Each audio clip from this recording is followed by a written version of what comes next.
Welcome into Chatterbox Bearcats. This is a tough one. This might be the toughest show that I've done in a while. And I've seen a lot of bad basketball. I've seen a lot of bad football over the course of, the last 5 years. This was an opportunity. Big noon kickoff. We had Portnoy testing out pizzas all over the city. Went to Skyline. We're on the map. And you do this. You do this, man. Just a game where truly at the end of the day should have been much closer than what it was. Should have won this football game. I mean, we're talking 3 missed field goals. You don't see that often at any level, especially with our kicker. He had 1 missed field goal coming into this game. A turnover on downs at BYU's 3-yard line. An offside on a punt. 4th and 3, which BYU scored a touchdown on. And it is just, it's brutal, man. It is absolutely brutal. You start the season 7-1. And, rightfully so. People are a little timid as UC fans. Is this team legit, right? And Sorsby, everybody, you're like, hey, how can you argue of what you've seen on the football field? And then you start getting the back half of the season. We did it last year too, not to this extent. Just crumbled in the back half of the season. We're doing it right now. There's a good chance we go 7-5. There's a good chance we lose to TCU. This game in particular, though, has to be one of the most frustrating that I've watched. I mean, truly, just you beat yourselves. You think the home field advantage, nip at night, man. It's been so long since you got a nip at night. The penalty, it's just, they can't get out of their own way. And then you have to wonder, and I'm so sick of doing the hot seat coach bullshit, but you can't get away from it. You cannot get away from it. Whether it's Wes Miller, whether it's Scott Satterfield, it's like, what is the ceiling with Scott Satterfield? Listen, can I blame him for a guy on special teams jumping across the line of scrimmage on a punt offsides? At some point you do. It's similar to like the Zach Taylor situation. At some point, somebody's head's got to be on a stake. You can't lose 2 games back-to-back at home. One of them being Arizona. BYU's a good football team. BYU's a great football team. There's a chance that they're going to be in the college football playoff. It just sucks being this close. I don't think it's a scenario where you look at the schedule and go, hey, UC never had a chance. I think Lily said it on the midweek show. I don't think that's the case. We could have easily won this football game. And then you saw, around the Big 12, you saw Houston lose. Utah I have no idea how they ended up winning that game. Utah snuck by Kansas State in a miracle win. But everything was still on the table for UC after tonight. And now you look down the schedule, you go, who have we even beaten that's any good? Who's our best win? Baylor? I just saw Baylor get absolutely humiliated against Arizona. Iowa State. Iowa State has 3 guys that can even walk anymore on their entire roster. There's not many good wins to point to. And hey, you look down, I didn't even know this. They put it on the broadcast that UC time of possession has the lowest time of possession on average in all of the FBS. Is that a recipe to win games? There's got to be a schematic issue with not having the football at all. I mean, and you look at today, BYU, 38 minutes of possession. We had just over 21 minutes. It's going to be really tough to win games, man. It's going to be really tough to win games. We had that fumble as well. I didn't even mention the Cyrus Allen fumble. My God, man. It's hard to root. And it's weird because it's not just UC. It's not just UC football. It's the Bengals. It's the Reds. It's everything in this city just goes to shit.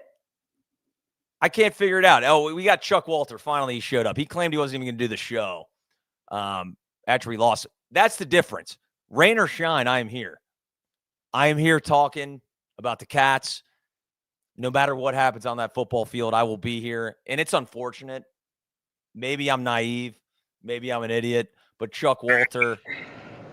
I mean, Houdini. First of all, how many solo shows have the faithful seen me on where Houdini's been nowhere to be found? Second of all, you want to know the dedication? I am right now in a potentially a murder scene in San Jose, California, after the Bearcats football program once again gets murdered on the national stage. We got the false hope and everything from the Cats. We're late in the game. They score the touchdown. I texted you guys and said, this isn't going to end well. I know we're excited. And what happens?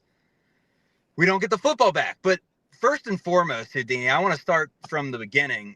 This stadium, this fan base was ready to explode, man. And first of all, I guess even before that, do I have a lisp right now? I know that happens sometimes on the phone. You do. Yeah, no, you do. And honestly, we should both have lisps after what we saw.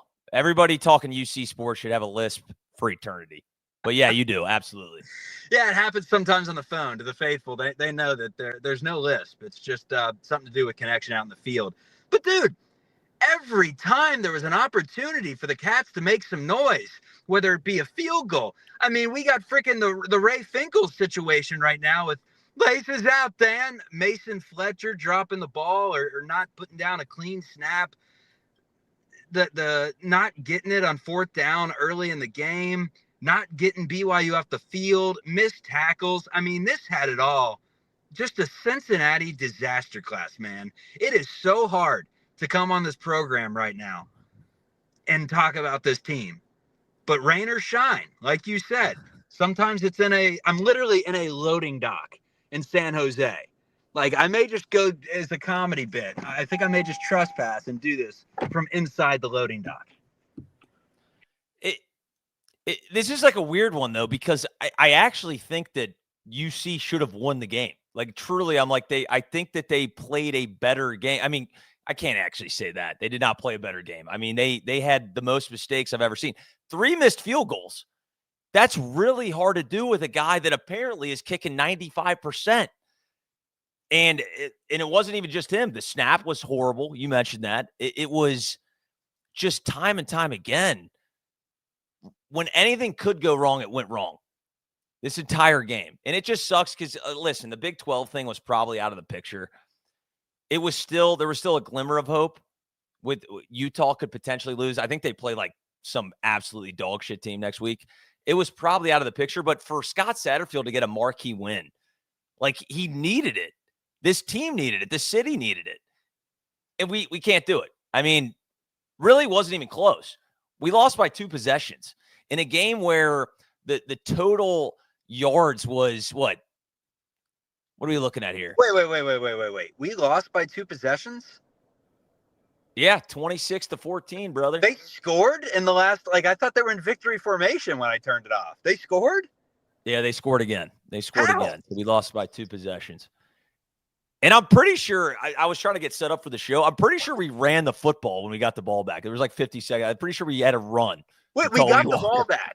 I just turned the thing off. When Jason Benetti's like, that's ball game, folks, I was like, you know what? Screw this. I'm hopping in the car, driving around. I'm pissed off. Well, I mean, Chuck, like a lot of people, they probably say it to you too. They say, Hudson, why do you do it? Like, why do you do a show for a team that can't win a big game? All they do is bring sadness to you, right? And I go, listen, you're never going to see a rainbow if you don't see a storm. You're never going to be happy if there isn't a little bit of sadness, okay? But when that day comes, it might not be this year, Chuck. It might not be next year. It might not be for the next decade. But when this team makes a goddamn college football playoff or Wes Miller somehow brings them to the Final Four, I will be there with open arms saying, listen, I knew you guys could do it. That's all I have anymore. It's like at this point, you're too dedicated to the program that you have to stick it out because the law of averages say at some point we're gonna be at the gates of glory. But for now, we're nowhere close. And we got 2 coaches on the hot seat. So I don't know what to say. We're literally at the gates of hell. I have one thing to say. Do you mind if I go on a little rant? And Please. okay, so Chad Brendel, who covers the Cincinnati Bearcats, and look, this is nothing personal. This is coming out of take that he had, and he comes at people's takes all the time on Twitter, calls them morons. I'm going to call him a moron for this take right here. He was bitching about the UC fan base and how embarrassing it is that no one showed up against Louisville, yada yada. Louisville packed the place, whatever, and called out the fan base. And I just saw the buzz around Nippert Stadium today and the vibe that this fan base was trying to set up for this football team. And to me, it's just mind-boggling that that conversation got started by Chad saying, how are you going to yell at the athletic department? Yada, yada, yada. Like, the only thing that I've taken from all of this is that John Cunningham cannot make another hire. And this is not a Scott Satterfield diss, anything along those lines. It is kind of a Scott Satterfield diss. It's a Wes Miller diss. It's just the fact that this program, we're going in circles, man. We're doing this nonstop. I know this is only year 3 of Scott Satterfield, but guess what?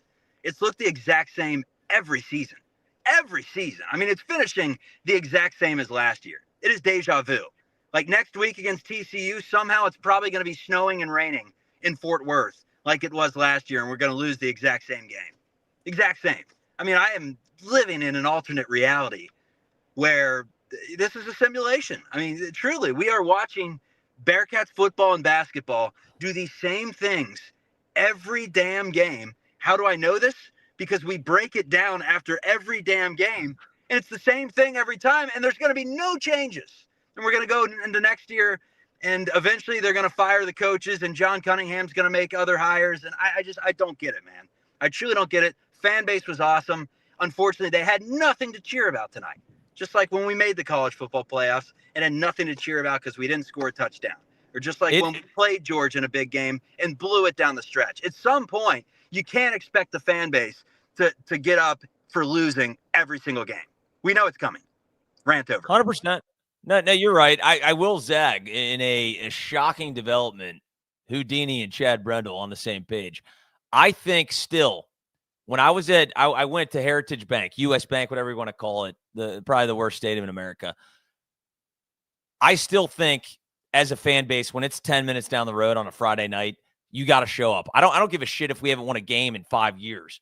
We need Louisville should not be outshowing us in our own city. I don't really care what happens. Did you see the Kenny Payne years at KFC Yum Center? Like, I know it was worse. I know it was uglier, but we haven't made the tournament in 5 years. Like, I have no disdain for people wanting to watch on TV and not going down to U.S. Bank Arena, especially that may live far away. Alums, I would love to fly into Indianapolis for a game at Butler or whatever it may be. But guess what? If I'm going to walk out losing every single time, at a certain point, just I'm good. No, it is fair.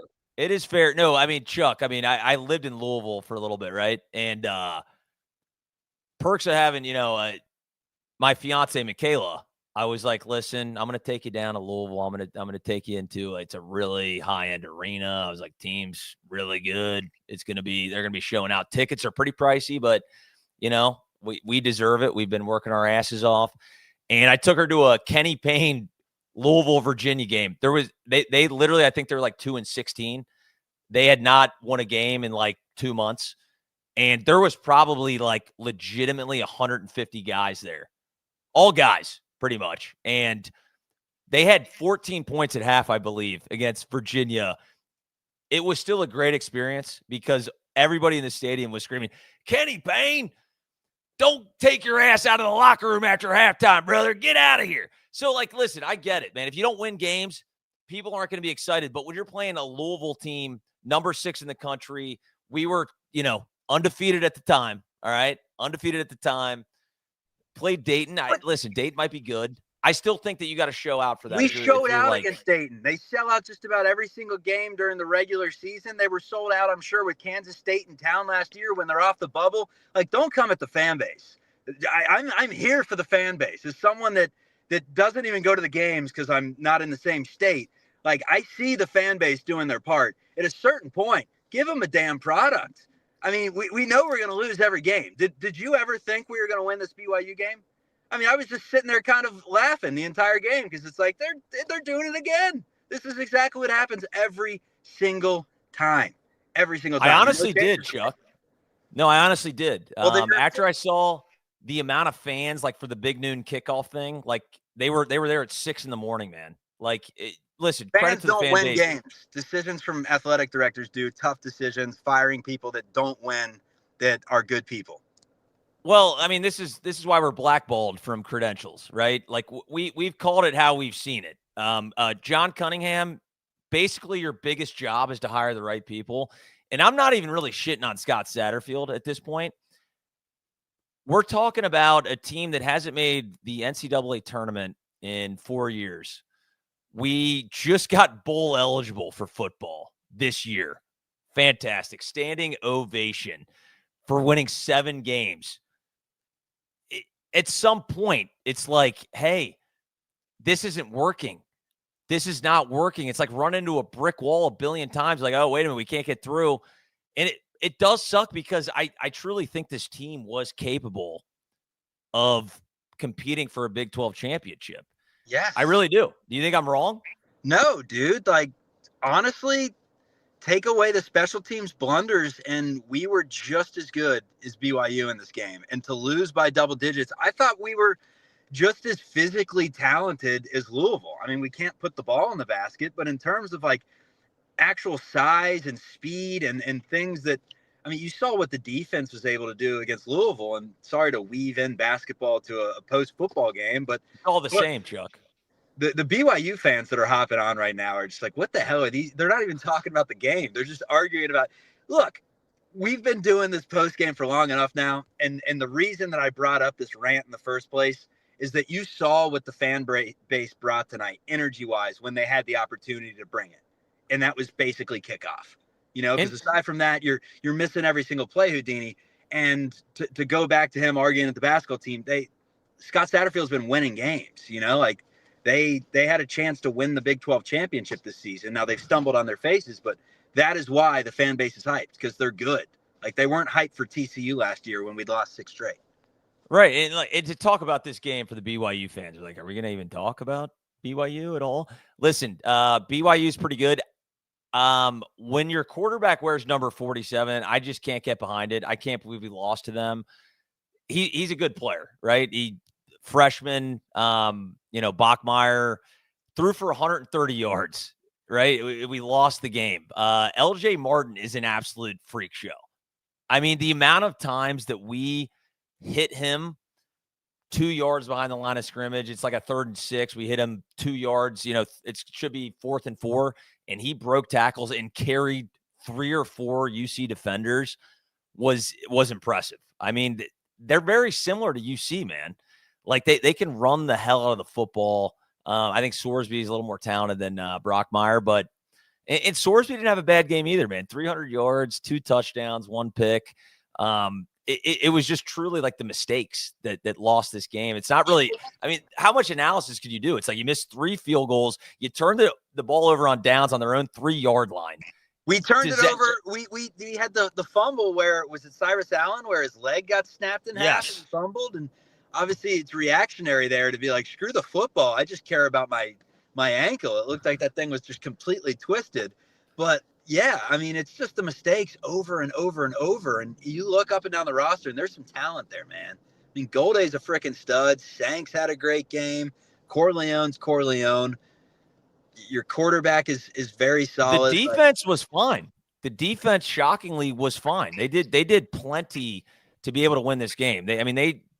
I don't know the last time I saw more than like 2 punts in a football game watching UC, and they had them kicking the football a few times, and it just sucks, man. We're not having the same argument if you beat Arizona, right? That's what this is. God, you just couldn't have lost Arizona. And I actually, like, I told myself I wasn't gonna care, because I'm like, oh well, Big 12's out of the picture. And then the game started, and I was like, listen, we're back. I go, Sat's gonna have his marquee win. We're gonna do it, and here we are. And truly, there's a really decent chance that we ended this season 7-5. And honestly, if you would have said that at the beginning of the season, I think we even mentioned it like before the year. It was like 7-5. Well, okay. And, better than 3 and fucking whatever, 9. But after what we did to start this season and to crumble and not to have any legitimate wins truly on this entire schedule is going to be tough, man. I don't know how I'm going to sleep at night. Yeah, and I mean, you look at some of the wins that we had, it took a miracle just to get past Kansas, right? It took the Martino's miracle. We'll call that one for the rest of our lives, in that live show. We held off Iowa State, who was just decimated with injuries that game, and they came storming back. Like, we haven't been some wagon this season, but we do have the talent, and we've shown in stretches, like even against Nebraska, like we've shown for drives here and there that this team has some dudes, but they don't put it together. And at some point, who's that on? John Cunningham. No, I mean, it's on the coaching staff, right? And the fact that it was special teams today is just frustrating because that's been one of the better units all season. And lately it has not been one of the better units. No, it's hard. You look at Rusnick. What was he coming into this? Yeah, my God. 12 of 13. And Hawks did the same thing last year, man. He started off, we called him Justin Tucker. It's literally deja vu. It's the same season as last year. We just won an extra couple games because we stunned Kansas.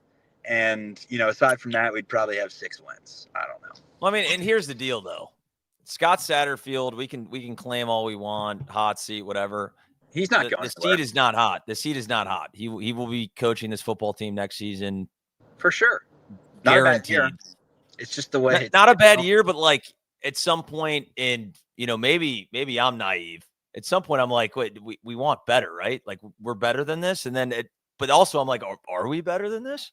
Maybe we're not. Maybe it's like 8 games is like we should be having a parade downtown Cincinnati. But can you win one of two? Like you wait 3 years for a night game at Nippert night. And it's just like that is where programs come alive and win. That is where the sports bettors out there take BYU -3 or whatever the line is. And you see it time and time again. The book wins because the underdog, they take them down. They storm the field, yada, yada. And if you're going to lose this game, which is fine. That's the 11th ranked team in the country. I wasn't expecting them to win before the game. If you're going to lose this game, beat Arizona the week before. Arizona's not some juggernaut, like this. Just close out some games, man. Close out some games. And that's the most frustrating thing because it feels like football and basketball are bleeding into the same program. And, Bishop Ball, that's the best team on campus, man. We should just start doing baseball shows for real. Supply and demand. I know. I had a guy come up to me today who was like, but the baseball team, man. He's like, the baseball team's good. I'm like, yeah, you're right. Maybe I don't know anything about baseball even to save my life. Maybe we just pivot. We're just a Bishop baseball guys, and that's all we talk about because Scott Satterfield is 15-20 in his 3 years at Cincinnati. Not going to cut it, man. Not going to cut it. And listen, maybe some people would look at this as a negative. Based on Sorsby the last 3 or 4 games, maybe he comes back. Maybe Brendan Sorsby is back in a UC uniform, which I think most people, knowing NIL scenarios, what UC can bring in, would welcome with open arms Brendan Sorsby to return next year because you look down this roster, man, we got a lot of guys that are leaving. Joe Royer, Dante Corleone, Evan Pryor, Tawi Walker, these guys are going to be gone. And so this was kind of like the make or break here. It's like we got all of our best guys this season. Let's make some noise. And it looked like it was going to be that way up until like 3 weeks ago. Man, deeper analysis from this game. It's good to have Evan Pryor back, right? He had some nice runs, awesome. Bust a few out. Cyrus Allen is awesome. Scott Satterfield appears to be a pretty damn good recruiter. Like some of these guys that he brought in, like I don't think this is a bad football team. They're 3 possessions away from 10-1. Like Nebraska, you almost had that one. I was going to say, we claimed we were going to beat Utah. We lost by 35. We weren't beating Utah, but I mean, you could have beaten Nebraska. You could have beaten Arizona, and you could be talking 10-2 or 9-3. And that's just frustrating because this is now a 3-year experiment where the same thing tends to happen quite a bit. Like we could point to year 2 of Scott Satterfield a season ago and say we should have beaten West Virginia. We should have beaten TCU. We should have beaten, I mean, not Kansas State. We lost by about 1,000, but it's frustrating. I've got some pent up anger that's coming out from the basketball game the other day and the Arizona game a week ago and the Utah game a week before that. And just, we're what? Like, I think Scott Satterfield's like, he's now 0-16 when trailing at halftime. That's not good. Well, our recipe is always like get up early and then almost give up the lead in the second half. Like that's just kind of what we do. And, Ronnie Smith mentioned in the chat, and I think it's really interesting. I'm not the first guy to bring this up, but Joe Royer, coming into the season was a top 5 consensus tight end, high on draft boards. We're talking about the last 4 games. He has 5 catches. 5 catches with a long of 13. Something's wrong, man. Something is wrong. And it's hard to tell, like, is he getting separation because you can't see it when you're watching it on TV?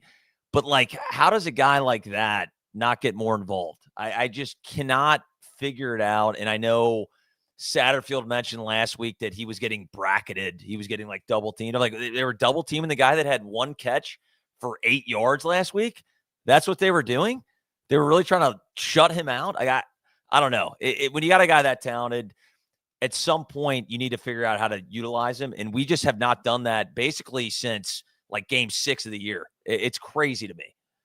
So I have a notes tab up and we're about to get some good content if I can run through the notes. But the question is, how good is technology now? I mean, my phone gives me a lisp on air. And again, all Bearcats hosts, all Bearcats fans should have lisps. It's just what happens. But we'll see if I can. We deserve it. We'll see if I can do 2 things at once. Tell me if I come off the air. I am in my notes tab. Do you have me? You're there, brother. You're just blank, but you're good. That's fine. Who cares? So first of all, can we talk about Robert Griffin's hat in the intro? I didn't even see it. He was wearing a full bucket cowboy hat. It was wonderful stuff. So I wanted to get to that. I wanted to get to Jason Benetti is just so good. Great broadcaster. He was hyping up how electric the crowd was. And it just felt like Nippert was ready to pop, man. And how many times is an arena or a football field or a neutral site ready to pop with Bearcats fans? We go down to the Sugar Bowl and we're ready to take down TiVo. And by the time you get your popcorn, we're down 40. I mean, just give me something good, Houdini. There was great energy, though. I don't want to hear anything about the fan base tonight. They did their part. No, they were fantastic. I don't even think, Chuck, this is why we need you running the ship here. I don't even think, again, I did a couple solo shows. I just refused to say the final score. BYU won this game 26-14. BYU goes to 10-1. Cincinnati Bearcats, 3 straight losses, moved to 7-4. And personally, if any BYU fans are still listening, I'm rooting for BYU to win this conference. I'm kind of sick and tired of I despise Utah. I despise almost all of their fans. And Texas Tech, they tried to buy a championship. So I'm rooting for BYU all the way through. Chuck, you got anything else? We got TCU next week, but like, who cares? In all honesty, we'll still do the show because we're professionals. But I think it's fair to say, Chuck, we're not going to do the live show at Martino's for TCU. No, I think we just save a couple more for basketball season. We'll get the shootout. We'll get some Big 12 games in because, again, the frustration with the basketball team is not from the loss against Louisville. It's just from the continuation of the same things happening over and over. And, I mean, we're talking 8 years combined between these 2 coaches. Like, Satterfield, 3 years with his 3rd year being 7 wins when you're transitioning into the Big 12. Fair enough, right? But to have Wes on year 5 as well, and just consistently lose every game that matters, truly. It's a little mind-numbing. I just want to see something new, and it feels like I'm seeing the same thing over and over. Shout out to BYU fans that traveled. Hope you guys enjoy Cincy. Dave Portnoy was in Cincinnati eating. Can I ask you this, Houdini, before we sign off, because I don't want to talk any more football. A bunch of people are saying that Portnoy needed to go to La Rosa's And I agree, LaRose's is a Cincinnati staple, although many people chimed in and said LaRose's actually stinks. Someone said LaRose's is classic, but it sucks. And I was like, what does that mean? I like LaRose's personally, but Dave Portnoy would have given that a 0.0. 100%, Chuck. Your camera's not on. I don't know if you don't want to be on camera. That's fine. Doing LaRose's would have been a disservice to the city. Listen, I respect what LaRose's has done, buddy, my guy. The pizza, the za, it isn't that good. It just really isn't. And I don't know if you want to tell me like some like boomers are like, well, in the 70s, it was fantastic. Like, honestly, dude, the pizza, I'm taking Donato's over LaRose's pizza right now. I love Donato's. Huh? Donato's is fire. I love Donato's. It's unbelievable. It's the best franchise pizza bar none. Agree. They should have it across the country. They have it in Jacksonville. My brother-in-law loves it. But I mean, I think they do great. The hoagies are fantastic. The baked buddy is next level. The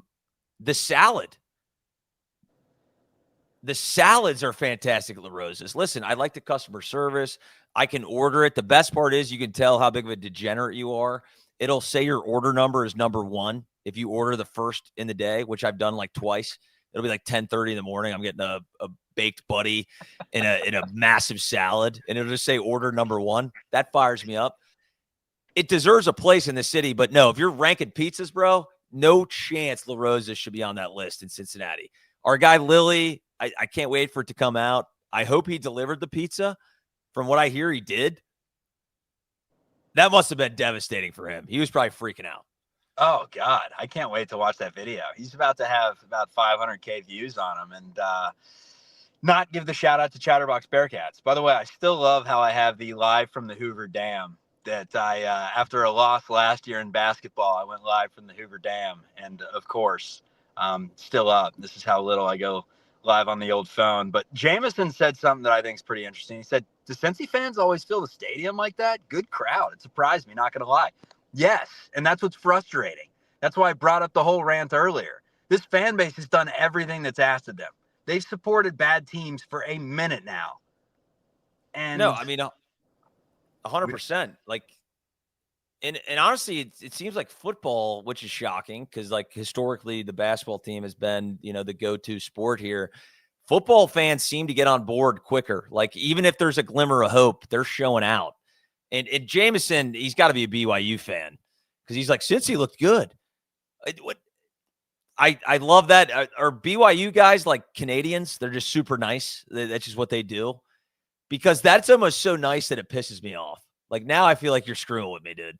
We looked like absolute dog shit. I mean, the amount of mistakes that we made through and through to lose this game. And hey, again, like I said, appreciate you joining the show. We're rooting for BYU. I think I could say that on behalf of probably all the fans. I highly doubt there was a fist fight in the stands today with BYU fans. Seem like good people. Hey man, I want to give them a shout out. They sent out a bunch of food to the local Cincy pantry. So that's always good stuff. And they're being kind in the chat. So we like that. And honestly, I don't have an issue with really any of the Big 12 teams. I only hate Xavier. That's really Utah's got an issue with me, man. I don't give a damn. Yeah, they don't like you. I don't give a damn about Utah. The only thing that's on my mind is the team that's right in front of us, the Cincinnati Bearcats. I mean, for real, I blast them more than I blast any other program, and it's because I yell because I care, man. Yeah, at some point you're projecting. I'm going at Utah. Like, Utah is way better than us. They just are. It's unfortunate, but it's true. And listen, it is what it is. Again, just to recap, UC loses another massive game. We've seen this over and over again, whether it's football, basketball, maybe not baseball, but it's been tough sledding as Bearcats fans. Hey, you won 7 games so far. You're bowl eligible. You're going to the Pop-Tart Bowl maybe against the Louisville Cardinals, who Braum has honestly sucked too down the stretch. So maybe it doesn't even matter anymore. We could trade Braum and Satterfield back and forth. We're all going to lose. Doesn't matter. Who cares? It's all a joke. It's all a simulation. This whole thing's a simulation. It doesn't matter. We're in the Matrix, guys. Anyway, Chuck, I am just about done. Do you have anything else to say before we sign this thing off? Exactly what Jameson said. Cincy is always that on the cusp team. According to every opposing fan that pops into the comments, Cincy always looks good. We're always going to be a problem. But every time we're on the show, we're never a problem. And that's 7-5 that will end up, and hopefully it's 8-4. I mean, let's get these guys the Duke's Mayo Bowl so we can, get some good content. But if not, if we do happen to lose at TCU and we finish the season 7-5, I just go through the schedule and I'm like, where did we get all these wins? We ripped off a heater. We beat Kansas. We beat Baylor, Central Florida. Who else did we beat? Did we pounce on 3 cupcakes instead of 2? I can't even remember. We didn't have Miami this year, but it just feels like we didn't pick up that signature win again. We had a great game against Kansas. We had that signature drive, but correct me if I'm wrong, Kansas stinks. Kansas they're very similar to like bottom third of the Big 12. Like they can beat you. I don't think it's a bad football team. They can beat you, but no, our marquee win is probably still Iowa State somehow. And like I said, I mean, they have 3 guys that can even walk right now on the entire roster. And then it's like Baylor. Like Northwestern State was our best game, Chuck, 70-0. I remember those days, man. We were flying high. Right after a big win against Bowling Green, the Falcons. I mean, you couldn't tell me anything at that point in time. And then we rattled off 7 straight wins, man. Like, it's hard to do. You got to give credit regardless. You win 7 straight games in a power conference. It's pretty impressive. But to just do the back half of the season, it's like Niehouse's neighbor, that old guy, apparently, when he was walking, and he said, he was wearing a UC sweatshirt, and he said, "Hey, tell the coaching staff that there's 2 halves to a football game," because we shit the bed in the second half. Scott, there's also a second half of a season. Let's keep that in mind. You got to finish out the year. We continue to not do that, and it's unfortunate because I think this team was actually legitimately talented. And at this point, for what? The Duke's Mayo Bowl? Fine. And again, Scott and Wes. And like Jaxie Chill says in the chat, not really his fault. It's the special teams' fault. I mean, true, but to a certain degree, like the coach is the one that falls on the sword, right? That's what it comes down to at the end of the day. And again, 100%. Satterfield's not going anywhere. I just have a feeling, a hunch, a bad feeling in my stomach that this is just going to keep going on until eventually. John Cunningham, great dude by all accounts, seems like a really good athletic director and fundraising and, just being a good dude and things that matter in that regard. But making hires, I mean, you may as well hire me and you at this point to make the hire. I'll go out there and vet some coaches. I want some passion, man. We hired 2 coaches from North Carolina. It's not working out well. Maybe we go back to the Ohio roots. It worked with Fickle. Maybe if this season happened in a different way where maybe we lost a couple early and then finished the season strong, it just seems like we're getting worse as the games go on, which is not usually a recipe for success. Like you want to see the team progress in a positive way. Our stock is dropping, and it's dropped every second half of the season under Scott Satterfield, which is alarming. But hey, it is what it is. I listen, maybe Scott's ceiling is 8 wins. I don't know. I really don't. If they go and beat TCU, at least you have a better taste in your mouth, and you win 8 games, and you look back at Wikipedia 10 years from now after Scott won, 3 national titles with UC back-to-back, you go, hey, at least we saw it coming. We saw that 8-win season. That makes a lot of sense. So it is what it is, man. Back to misery for UC. This is what we do. We were born in the dark, and we continue to be in the dark for eternity. Hudson Klauke, Chuck Walter from the Hoover Dam. We're signing off. Like and subscribe. Appreciate the BYU people coming in. Hey, appreciate you joining after such an absolute disaster. Chuck, we're getting the hell out of here, brother. We'll see you.